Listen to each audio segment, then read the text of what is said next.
Ok mon gars, ici Clément pour Code Brut, bienvenue. Aujourd'hui on continue avec ce module 3 sur la rétention séminale. Première partie, on a vu l'énergie des géants, 5000 ans d'histoire, d'oubli. Aujourd'hui on voit le module 3, la partie 2, la rétention séminale, la troisième voie. Jusqu'ici, je t'ai montré ce que les traditions anciennes et les plus grands hommes de notre histoire ont observé pendant des millénaires. Les taoïstes, les stoïciens, les yogis, les combattants, les génies, et ils ont tous convergé vers une même conclusion.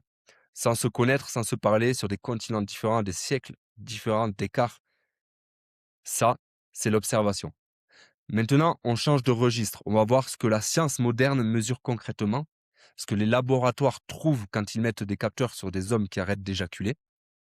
Et tu vas voir que les deux disent la même chose, même mais avec des mots différents. Ok? Les taoïstes appellent ça le jing, la science appelle ça la testostérone.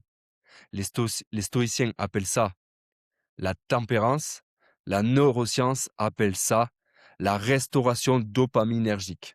Les mots changent, mais la mécanique interne dans ton corps est la même.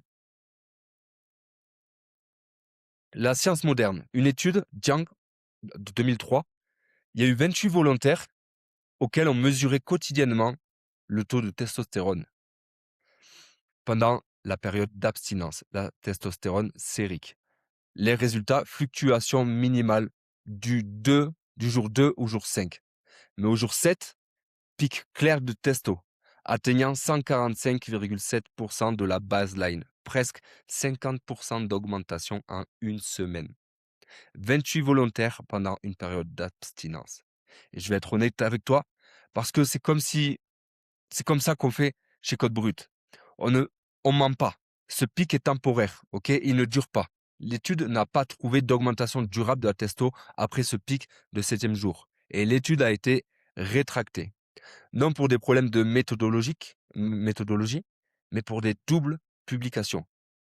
Mais pour le pic du 7e jour, a été observé, le pic du 7e jour a été observé et il est cohérent avec d'autres observations. Beaucoup de mecs sur YouTube te vendent cette étude comme une preuve absolue que la rétention fait monter la testo pour toujours. C'est pas ce que l'étude dit. Ce qu'elle dit, c'est qu'il y a un pic au 7e jour. Point. Le reste, la présence, l'énergie, la clarté, les traditions l'ont observé pendant des millénaires. Et c'est à toi de le vérifier par toi-même, de le tester, de l'essayer. Et tu verras toi-même les résultats. Tu sentiras toi-même les effets sur ton corps, sur qui tu es. OK? Une autre étude, Exton, 10 hommes, 3 semaines d'abstinence. Résultat, niveau de testostérone basal significativement plus élevé pendant et après excitation sexuelle. Et surtout, orgasme plus intense après la période d'abstinence. Donc, la rétention ne tue pas le plaisir. Pas du tout. Elle l'intensifie. Et les taoïstes le disaient il y a 2000 ans. La science le confirme aujourd'hui. Anna Lampke, Dopamine Nation, une étude qui est sortie en 2021 à Stanford. On en a parlé dans la vidéo précédente de cette étude. Le porno surstimule les récepteurs dopaminergiques. Les récepteurs se désensibilisent. Tout plaisir normal devient fade. 30 jours minimum pour restaurer la sensibilité. Minimum. Et ce que Anna Lemke mesure en laboratoire, en Stanford, c'est exactement ce que les taoïstes appelaient la perte du jing. C'est exactement ça. L'énergie gaspillée qui ne peut plus nourrir ni le corps, ni l'esprit, ni la présence. Les mots changent, mais la mécanique est identique encore une fois. Parlons de la spermatogénèse. La spermatogénèse, c'est quoi? C'est le cycle complet de maturation d'un spermatozoïde. C'est environ 74 jours, 2 mois et demi. La durée de vie maximale des spermatozoïdes dans les testicules, c'est environ 240 jours, 3/4 d'une année. 150 jours pour que les bourses soient réellement pleines. OK? Donc ça fait presque 6 mois. Donc la maturation d'un spermatozoïde vraiment complet à l'âge adulte se situe entre 150 jours et 240 jours. C'est énorme. OK? En dessous de 150 jours, ça veut dire que ton spermatozoïde n'est pas à l'âge adulte, il n'est pas encore fini d'être formé. C'est comme un embryon encore, si tu veux. Les gars se branlent tous les jours. Ils niquent tous les jours en perdant leur jing. Et ils s'étonnent qu'ils n'arrivent pas à mettre leur femme enceinte. On le voit bien, en France, à l'heure actuelle, combien de gars tu connais qui n'arrivent pas à mettre leur femme enceinte? Tes spermatozoïdes ne sont pas mûrs. Ils ne sont même pas à l'âge adulte, à l'état adulte. C'est comme si tu voulais fertiliser une femme alors que ton matériel génétique n'est pas encore adulte, ni mûr pour ça. Ça n'a aucun sens. C'est comme si tu faisais l'amour avant que tu puisses éjaculer, genre quand tu as 10 ans. Tu vas pas pouvoir avoir d'enfant, c'est la même chose. Le but, c'est que tu n'éjacules que pour faire un enfant. Elle est là, le but de la rétention séminale. Et quand tu voudras faire un enfant, ton matériel génétique sera vraiment au point. Et ce gamin, on pourra dire qu'il aura peut-être un peu moins d'allergies, parce que le matériel génétique avec lequel il a été conçu est à point. Bordel de merde. Peut-être qu'il aura moins... euh, tous les gamins naissent avec des allergies. Je suis né avec des allergies. Donc, est-ce qu'il n'y aurait pas une corrélation entre le fait que les hommes ne prennent pas le temps de faire maturer leur système génétique et reproductif avec le fait qu'il y ait beaucoup plus de maladies infantiles, beaucoup plus de bébés qu'on n'arrive pas à faire, avec le fait qu'il y a beaucoup plus d'allergies, etc., etc., etc. Moi, j'y vois un lien. Parlons de la qualité du sperme. La qualité fonctionnelle peut baisser. Et c'est exactement pour ça que la troisième voie, la rétention séminale avec une vie sexuelle active, sans éjaculation, est supérieure à l'abstinence pure. Parce que si cette énergie dans tes couilles, ces spermatozoïdes, tu leur fais pas avoir une relation sexuelle consciente avec une femme, alors le matériel génétique, les spermatozoïdes, vont baisser en qualité. Ok? C'est super important à comprendre. Donc ouais, la, en gros, la qualité, la morphologie des spermatozoïdes sont très très bonnes après quelques jours d'abstinence, 0 à 2 jours. Mais après 10 jours, la qualité des spermatozoïdes commence à décliner, leur morphologie, etc. Il y a vraiment des dommages ADN possibles sur les spermatozoïdes. Le volume et la concentration augmentent avec l'abstinence, mais la qualité fonctionnelle peut baisser. Ça, c'est super important à comprendre. C'est pour ça que les gars sur Internet, ils vous disent faites de la rétention séminale, ne vous branlez pas, soyez abstinent, ne couchez pas avec des femmes. Mais le problème, c'est que si tu n'as pas de relation avec de femmes, ton matériel génétique baisse. Alors oui, tu as une plus grande concentration, mais leur qualité baisse. C'est pour ça que c'est important d'avoir des relations sexuelles sans éjaculer, d'avoir une vie sexuelle active, en conscience. Et c'est exactement pour ça que la troisième voie est là, chez Code Brut, ok? La rétention avec une vie sexuelle active sans éjaculation. Tu peux faire l'amour 5 fois, tous les soirs, 5 fois d'affilée, sans éjaculer. Et ça, c'est 10 fois supérieur, 40 000 fois supérieur à de l'abstinence pure. Parce que tu gardes ton énergie et tu maintiens la qualité de ton matériel génétique par la stimulation régulière. Le quotus reservatus des taoïstes. L'orgasme sans éjaculation. C'est pas juste de la philosophie ancienne, c'est biologiquement optimal. Et on peut le prouver à l'heure d'aujourd'hui. Ok, donc si tu viens d'arriver sur cette vidéo, pense à liker cette vidéo, à partager, à t'abonner aussi, si ça résonne avec toi. Et pense vraiment que plus tu vas liker ce genre de vidéo et plus ça va remplir ton feed YouTube de vidéos similaires à celle-ci. Ok, ce que tu veux, c'est bien évoluer et pas dégraisser avec des vidéos de merde. Ok, donc remplis ton fil YouTube avec des bonnes vidéos. Maintenant, parlons de la polarité, ce que Anthony Robbins enseigne. Robbins est le plus grand expert vivant sur la polarité masculine et féminine. Et la polarité, c'est exactement ce que la rétention séminale produit. L'attraction n'est pas de la séduction, c'est de la physique.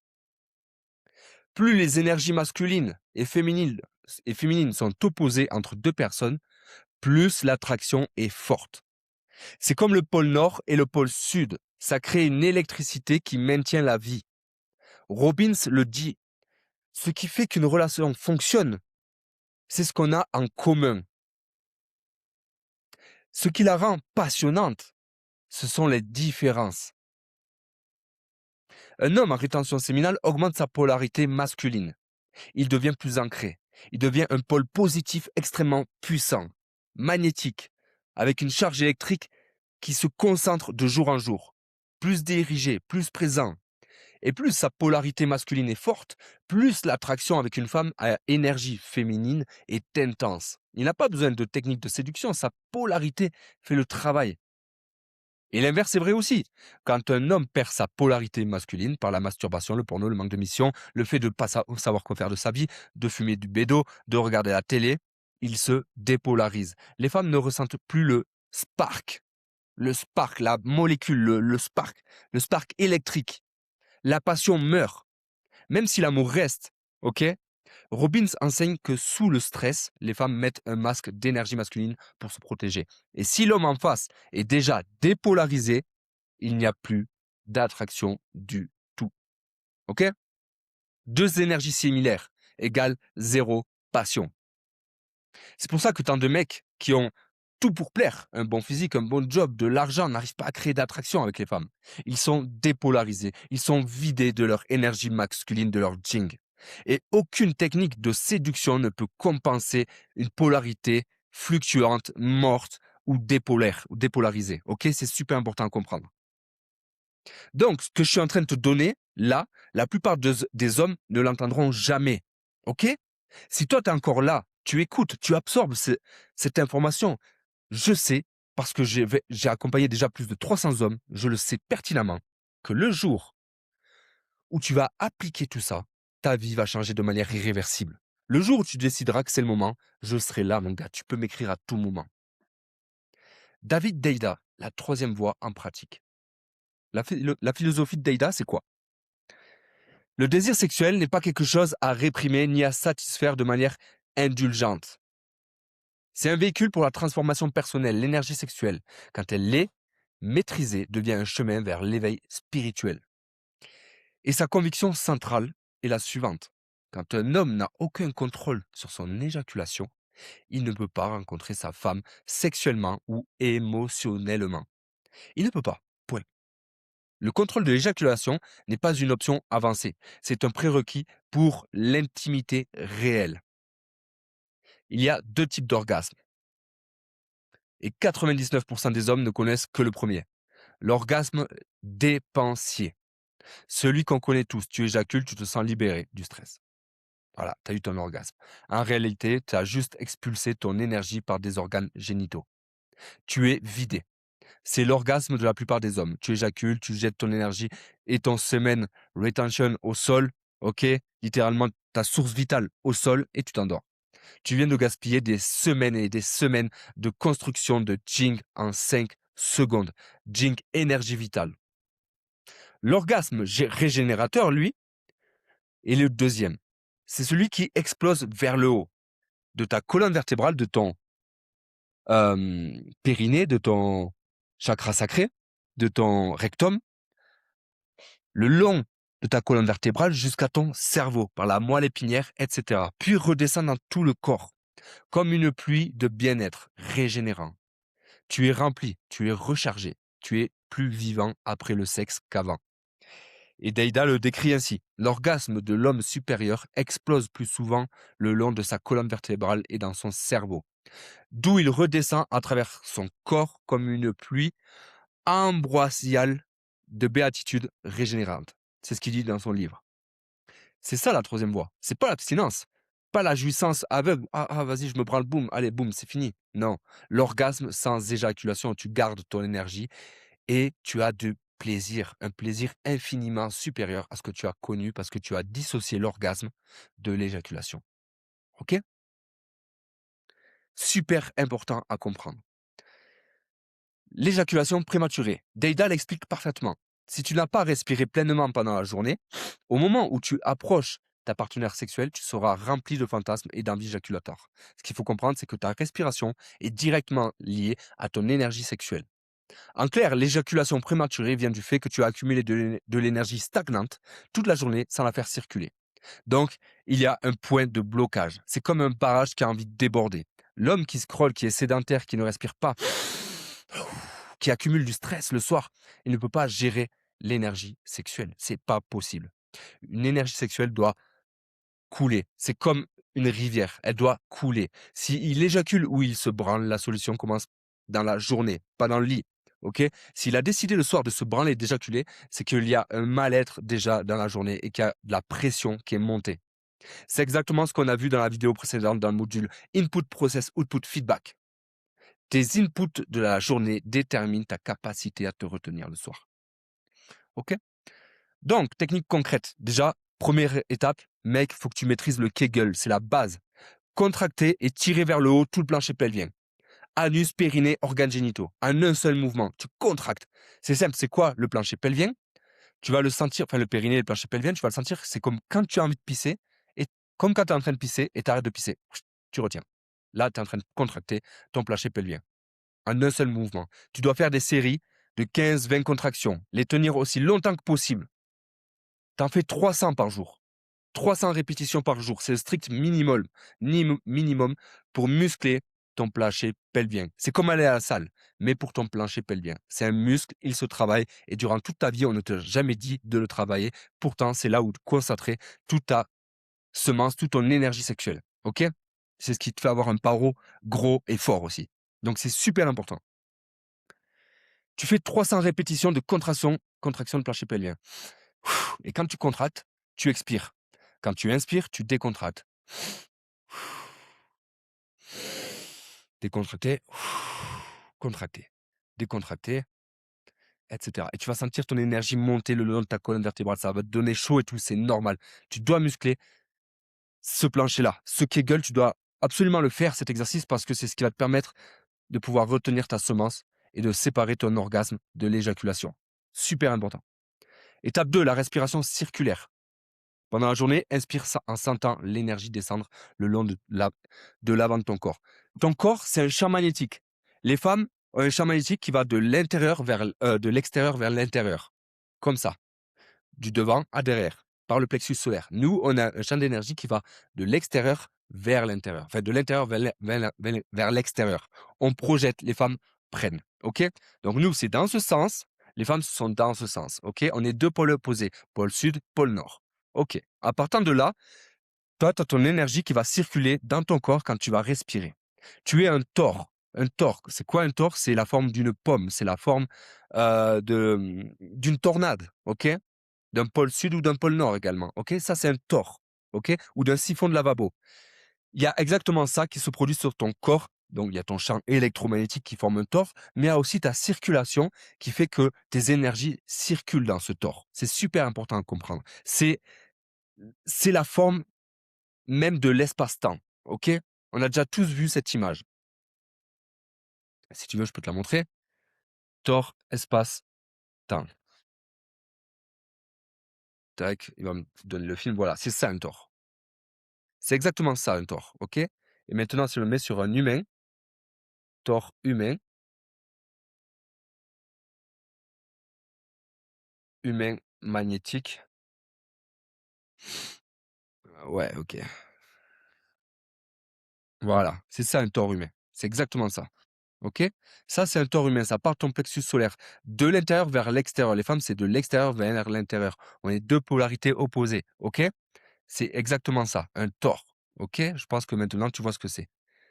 En gros, c'est comme un alternateur de voiture. Un alternateur de voiture, comment il charge ta batterie? Avec une bobine de cuivre, des magnettes, des aimants.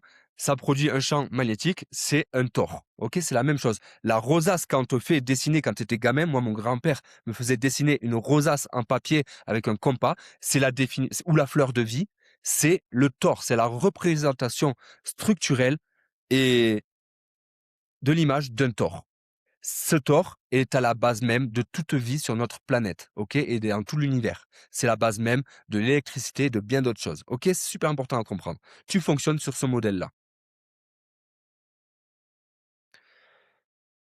Avec la respiration circulaire, pendant toute la journée, inspire en sentant l'énergie descendre le long de ton corps, en remplissant ton ventre et la région génitale. Là, il y a l'air, il rentre dans ton nez, il descend le long de ton oesophage, il rentre dans tes poumons, dans ton bas-ventre et dans tes parties génitales. T'imagines qu'il y a un ballon qui se gonfle énorme. T'imagines que tes couilles deviennent un ballon qui se gonfle. Et quand tu expires, tu presses le ballon. Et là, tout remonte le long de ta colonne vertébrale, OK? ça remonte par ton sacrum, colonne vertébrale, ça remonte le long de ta moelle épinière, de ta nuque, de ton cerveau. Et quand tu respires tout. Tu respires tout. Ça redescend le long de ton nez, de ton œsophage, poumon, bas du ventre, partie génitale, le ballon se gonfle et boum, tu réexpires et tout remonte par ton sacrum, ta colonne vertébrale, ta moelle épinière, ta nuque, ta tête, etc. Tu crées un circuit fermé. Tu crées un circuit non poreux, un circuit étanche, ok? Et c'est en gros, c'est en faisant circuler cette énergie dans ton corps, depuis le plancher pelvien, le long de ta colonne vertébrale jusqu'à ta tête et en la faisant redescendre, et que ce circuit redescend vers l'avant, vers le devant de toi, ok? Il monte par le derrière et il redescend par le devant. Il faut que tu fasses circuler cette énergie librement. Ta tête et tes organes génitaux ne se congestionnent pas. Et ton envie d'éjaculer diminue. Les taoïstes appellent ça l'orbite microcosmique. Deida l'enseigne de manière pratique et accessible. Ok? Étape 3.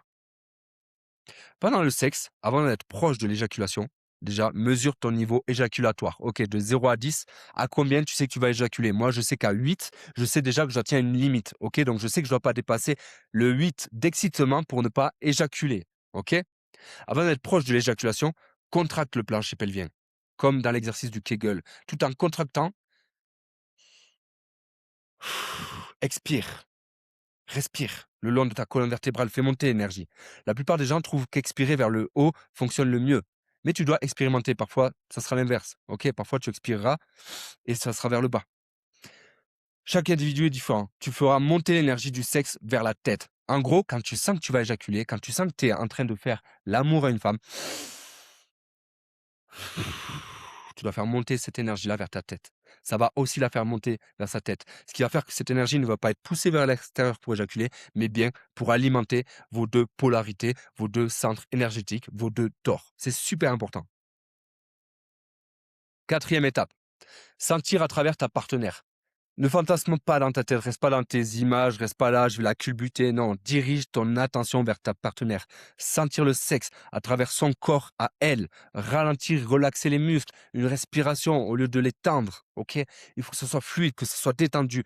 C'est pour ça que je t'ai dit qu'il faut que tu fasses des exercices pour que tu sois plus souple au niveau des hanches, plus souple au niveau des jambes, plus souple au niveau du coccyx et du périnée. Ok? Du psoas également, ok? Et également du diaphragme, c'est super important. Tout ça, ça va te rendre plus souple, ça fait que tu vas pouvoir faire l'amour à ta femme beaucoup plus, hem, beaucoup plus pas doux, parce que ça peut devenir très violent, c'est pas le problème, même très animal, mais tu vas le faire avec beaucoup plus de relâchement. Et vu que tu seras relâché, l'énergie va pouvoir circuler. Et quand tu te branles, tu peux le regarder, tes muscles ils se tendent. Tu accélères la respiration, tu fantasmes dans ta tête. Et le sexe régénérateur, c'est l'inverse, c'est l'exact inverse. Muscles relâchés, respiration lente, attention sur ta partenaire, sur ta partenaire. Et tu remarqueras c'est littéralement impossible pour un homme d'éjaculer tout en respirant. Tu remarqueras qu'à chaque fois que tu éjacules, tu bloques ta respiration. C'est impossible. Si tu respires, tu ne peux pas éjaculer. C'est impossible. Donc, l'éjaculation te force à arrêter de respirer, ce qui montre que la respiration et l'éjaculation sont intimement liées. Si tu respires, tu ne pourras pas éjaculer, tu pourras dissocier alors ton orgasme de ton éjaculation. Ok? La tension s'accumule le long de la ligne frontale du corps. Front, gorge, cœur, plexus solaire, ventre. Chaque fois que tu replies ton attention sur toi-même dans l'autopréoccupation, en fait. Et c'est ce qui ferme ta présence. Les mecs fermés sur le devant, c'est un mec qui n'est pas là. Le mec ouvert sur le devant, c'est un mec qui est pleinement en connexion, présent, ancré magnétique. C'est pour ça que bomber le torse, c'est un signe de confiance, ok? C'est pour ça que bomber le torse est un signe de langage corporel qui montre que tu es présent, ancré. Eh ben c'est pareil quand tu fais l'amour à ta partenaire. Si tu es là et ouvert devant et non pas fermé, tu es en connexion avec elle. Tu montres que tu es présent. Donc l'antidote, dès que tu sens de la tension à l'avant de ton corps, expire dans cette zone et ouvre-la. Respiration profonde qui descend le long de l'avant du corps et ça libère le long de la colonne vertébrale. Tu peux faire ça au travail, avec ta partenaire, dans un bus, plein de monde. C'est invisible. Personne ne voit ce que tu fais. Par contre, tu peux t'entraîner, mais tout le monde va sentir le résultat. On le sent. Un mec, quand tu as un taureau derrière toi qui respire profondément, parce que le taureau, il n'a pas éjaculé depuis 1 an, parce qu'il doit faire la corrida, crois-moi, tu la sens, sa respiration. Ben, c'est exactement pareil. Là, tu es en train de t'as entre les mains quelque chose que 99% des hommes sur cette planète n'ont pas. La compréhension et les outils, mec. La question qui reste, c'est est-ce que tu vas appliquer? Les mecs que j'accompagne chez Code Brut, ils appliquent, ok? Tu appliques. Et ils ne reviennent pas en arrière, jamais. Si tu veux être le prochain, tu sais quoi faire, mec. Ok? Parlons de yoga. Excellent. Deida compare ça à jouer d'un instrument de musique ou aller à la salle de sport. C'est une vraie pratique. Tu ne deviens pas bon en une fois. Les résultats complets apparaissent avec le temps et l'intégration dans ta routine de vie. Les bénéfices de la pratique du yoga sexuel s'étendent bien au-delà de la chambre à coucher et impactent la façon dont tu te vois toi-même, à ta capacité à employer l'énergie vitale dans tous tes efforts. Tu rediriges ton énergie avec le yoga. C'est ça qui est trop bon. Maintenant, tu as une responsabilité. Deida dit que tu es responsable de la croissance dans l'intimité. C'est toi l'homme. C'est toi qui conduis. C'est toi qui drive. C'est toi qui lead. Si l'intimité stagne et que tu laisses ta femme tout faire, c'est ta responsabilité. Bien sûr, si ta femme elle est sur toi et tu la fais vas-y, vas-y, fais ce que tu veux, chérie, tu vas éjaculer, mec. Et en plus, ça sera toujours pareil. L'éjaculation devrait être convertie ou consciemment choisie pour faire un enfant. Tu ne peux jamais dire je n'ai pas pu me retenir. C'est pas vrai. C'est faux. À partir du moment où tu dis j'ai pas pu me retenir, désolé, tu te mens à toi-même. On peut tous se retenir, c'est un choix. Il suffit juste de se retirer au bon moment. C'est juste que tu contrôles pas tes désirs, c'est tout, et que tu es esclave de tes pulsions. Et cette responsabilité-là, c'est ce qui sépare les garçons, les petits garçons, de l'homme. Concrètement, le garçon subit ses pulsions. Il subit sa barrette de shit. Il subit sa petite pizza ou son petit donut auquel il ne peut pas dire non. L'homme les dirige. Ok? Ses pulsions. Parlons du priming. Excellent. L'outil quotidien de canalisation. Anthony Robbins ne parle pas directement de rétention séminale, mais il parle de son concept de priming. 10 minutes de conditionnement physique et mental chaque matin. C'est exactement ce qu'un homme en rétention devrait faire pour canaliser son énergie accrue. Quand tu es en rétention, tu as plus d'énergie. Elle monte le matin et le soir, tu dois la faire redescendre dans ton coccyx. C'est super important. Beaucoup plus qu'une personne normale, qui est même pas normale, un sous-homme, parce que les hommes qui éjaculent, ce sont des sous-hommes, ok? Littéralement. Beaucoup plus. Et cette énergie, si tu ne la canalises pas, elle va se transformer en agitation, en irritabilité, en non-sommeil. Tu vas pas pouvoir dormir, en envie de craquer. Le priming, c'est le véhicule. Respiration profonde, visualisation de tes objectifs, gratitude pour tout ce qui t'arrive. Ok, il m'est arrivé une merde, j'ai appris ça. Donc, ça ferait que demain, je serai moins con. Je ne donne pas la possibilité à cette personne de m'énerver. Donc, je suis plus en contrôle de moi-même. J'ai de la gratitude. Merci l'univers que je sois là aujourd'hui. 10 minutes chaque matin, c'est le minimum pour diriger ton énergie supplémentaire vers ta mission, pas vers une dispersion. C'est super important. Imagine, tu es en rétention depuis 6 mois, 1 an. Tu vas au travail, ton patron, il te pète les couilles. Tu vas vouloir le défoncer, le mec. Tu vas vouloir le défoncer. Tu vas avoir une dispersion, une fuite d'énergie. Non. Contrôle, redirige cette énergie, respire. Le soir, tu vas au sport, tu t'éclates à la salle. Là, tu as transmuté l'énergie. Tu es parti d'une émotion négative que tu as transformée en quelque chose de positif pour toi et pour l'univers. On est tous liés. Chaque action maléfique de quelqu'un engendre quelque chose de maléfique dans l'univers, ok? Et je peux t'en donner la preuve. Le mec qui jette un bout de plastique par terre, ben, ce plastique, tu vas le retrouver dans la mer, donc dans les poissons que tu manges. Voilà, tout simplement. Chaque action a une conséquence. On est tous liés. Donc, à toi de faire le boulot pour toi-même et après pour le plus grand nombre. Combine ça avec de la respiration circulaire du Deida que tu fais tout au long de la journée et tu as un système complet de canalisation. La respiration circulaire, je le répète, c'est une respiration hermétique. De l'avant, où l'énergie descend, le ballon se gonfle et et en expirant, ça remonte vers l'arrière et ça remonte et ça redescend. C'est ça, le TOR, la respiration circulaire. OK? Le soir, tu es prêt, que ce soit pour dormir en paix ou pour être avec ta femme sans perdre ton énergie. OK? Ce qui va t'arriver en rétention, c'est que les 7 premiers jours, tu vas te sentir comme un lion en cage, en vie forte. C'est le sevrage, c'est normal. C'est comme si tu demandes à un alcoolique d'arrêter de boire, c'est le sevrage. C'est le signe que ça marche. Ton cerveau est en manque de dopamine facile. La deuxième semaine, premier signe, sommeil plus profond, rêve plus intense, énergie matinale qui remonte, tu vas avoir le barreau tous les matins, c'est clair et net. C'est ton jing qui remonte, c'est ton système nerveux qui se recharge.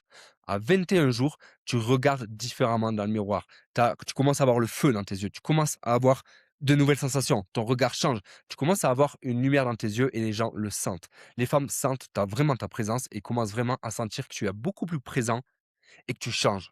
Ta polarité masculine augmente. Ton tort se recharge. Ton champ électrique se recharge. Ce que Robbins enseigne sur la polarité, tu commences à le vivre vraiment. Plus de 30 jours, tu commences vraiment à comprendre. Ce n'est plus de la théorie, là, c'est vraiment une expérience vécue. Et une fois que tu as vécu, tu ne peux plus jamais revenir en arrière. Tous ceux qui sont en rétention séminale pendant 30 jours, qui éjaculent, ils savent très bien ce qu'ils ont perdu. OK, donc si tu me regardes, tu as déjà été à 1 mois et demi, 2 mois, 3 mois, 4 mois, 6 mois, 1 an et que tu as éjaculé, tu sais exactement de quoi je parle. Entre 1 mois et entre 1 mois et demi et 2 mois, tu vas avoir la flat lane. C'est ton système nerveux qui se remet à zéro, comme si tu étais extrêmement malade, une grippe, tu te sens faible, tu as pas les idées claires, tu as les émotions un peu à vif, sauf que tu es pas malade. Tu as pas mal, tu es juste fatigué. Donc ça, en fait, depuis des années, tu as des émotions qui sont bizarres. Tu as ton énergie qui est vide. Là, c'est le signe que ton système nerveux commence à se réinitialiser. C'est la phase la plus dure que tu auras à traverser, 15 jours environ. Ça peut aller jusqu'à 3 semaines pour certains. Mais là, tu tiens bon. Tu continues le sport. C'est le passage le plus dur. Tu dois montrer à l'univers et à toi-même que tu continues, que tu es engagé. C'est là où les gars craquent. Non, toi, tu craques pas. Parce que après, tu vas avoir des bénéfices que tu ne peux même pas imaginer. OK? Après 3 mois, tu as fait ton premier cycle de spermatogénèse complet. Je te rappelle, 74 jours à peu près. Ton jing commence à être réellement mature. Tu sens la différence dans tout ton corps. Tu te sens chargé électriquement. 6 mois, là, on peut dire que tu commences vraiment à être dans le sérieux. OK, 6 mois de rétention, là, on peut dire que tu commences à être dans le sérieux. C'est à ce stade que je suis plus, moi, depuis un moment d'ailleurs, que je suis passé, oui.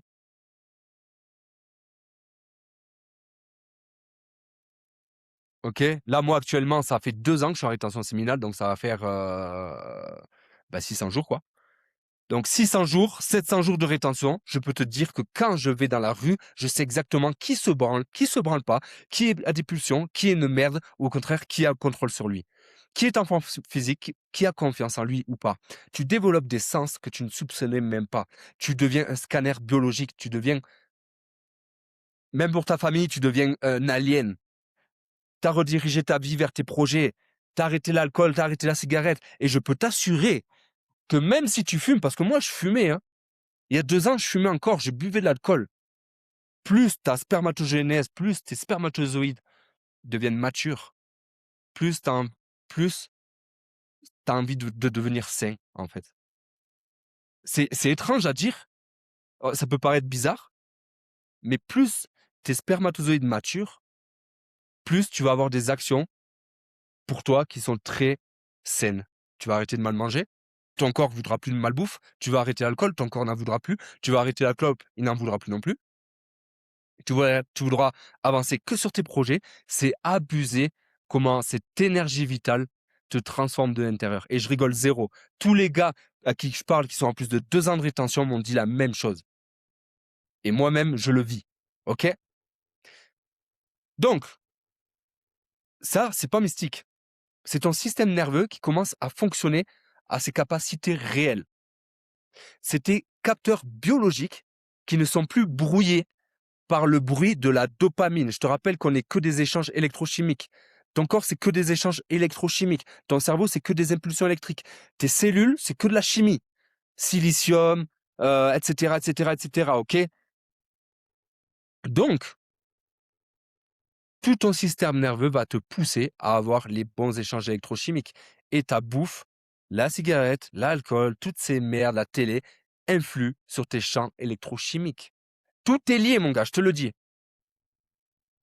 Donc là, maintenant, dès que tu finis cette vidéo, je veux que tu fasses un truc. Toi qui me regardes, tu arrêtes le porno pour le reste de ta vie. C'est le diable qui se cache derrière, je te le dis. Et tous les gars comme Rocco Siffredi et tous les gars qui ont été acteurs porno te le diront. Je suis accro, je ne peux plus m'arrêter. Si je m'arrête de baiser des femmes pendant plus d'une journée ou 2 journées, je commence à trembler, commence à devenir vraiment bizarre. J'ai des mal de tête, etc. Tous les acteurs du porno qui ont vraiment fait du porno à haut niveau te le diront. Ils ne peuvent plus s'arrêter, ils sont devenus addicts, comme l'alcool. Donc là, à partir de ce soir, là, maintenant, tu arrêtes le porno pour toute ta vie, c'est terminé. Tu arrêtes la branlette pour le reste de ta vie, c'est terminé. Il n'y a que les branleurs qui se branlent, ok? C'est terminé. Ce n'est pas un défi de 30 jours, c'est un changement d'identité. Et je sais que ça te fait peur, mais les mecs qui sont passés par là te diront tous la même chose. Ils ne veulent plus jamais revenir en arrière. Pas un seul. Tu commences les exercices de Kegel ce soir, 3-4 séries par jour. Foutaise, 300 répétitions par jour, ok? 300 répétitions, tu les fais en 5 minutes, c'est très rapide. 1, 2, 3, 4, 5, 6, 7, 8, 9, 10, tu contractes, boum! Allez, tu as déjà fait 10 répétitions, 300, tu les fais en 5 minutes. Et tu les tiens aussi longtemps que possible. Tu fais ça quand tu vas à la salle, tu fais ça quand tu es dans le bus, quand tu es en voiture. Tu peux prendre le volant, tu peux prendre la voiture et contracter ton périnée pendant une demi-heure. Ok, c'est très difficile, ça demande beaucoup de concentration, mais tu dois être capable de te concentrer longtemps. Ok? Tu commences la respiration circulaire. Pendant la journée, tu inspires vers le bas et fais remonter par derrière. Ok? Tu inspires par l'avant et tu expires par l'arrière de ton corps, le long de ta colonne vertébrale. Fais-le à des moments aléatoires, au travail, dans les transports, avant de dormir, tout le temps. Tu commences le priming. 10 minutes chaque matin, tu commences à te formater mentalement. Respiration profonde, visualisation, gratitude, tu canalises ton énergie, ok, vers ta mission. Tu tiens ça les 30 premiers jours, sans craquer. C'est le minimum. C'est 4 points. Après 30 jours, tu commences à comprendre. Après 90 jours, tu ne voudras plus jamais revenir en arrière. Et quand tu seras prêt pour la troisième voie, l'orgasme sans éjaculation avec une femme, les techniques de Teida seront là pour toi, étape par étape. Je serai là, tu m'écris, je serai là. Ce que tu viens de recevoir dans cette vidéo, la partie 2, donc la troisième voie, et dans la partie 1, l'énergie des géants, ok? Ce que tu as reçu aussi dans le module d'avant, le recette biologique, la dopamine, et maintenant la rétention séminale, c'est vraiment le terrain. C'est vraiment la base sur lesquelles on va construire tout le reste. Ton identité, tes codes et ta relation avec la ou les femmes. Sans ce terrain, rien ne tient. Avec ce terrain, tout est possible. Tu ne construis pas un immeuble, tu ne fais pas des fondations sur un terrain boueux. Tu construis des fondations d'un immeuble sur un terrain stable, rocailleux, solide. C'est valable pour un immeuble, une maison et pour toi. C'est la même chose. Je te retrouve dans la prochaine vidéo. On commence à construire à partir de là. Et n'oublie pas, pense à t'abonner à cette chaîne, à liker cette vidéo, partage-la avec un homme qui en a besoin parce que ce contenu-là, il peut littéralement changer ta vie et des vies. C'était Clément pour Code Brut.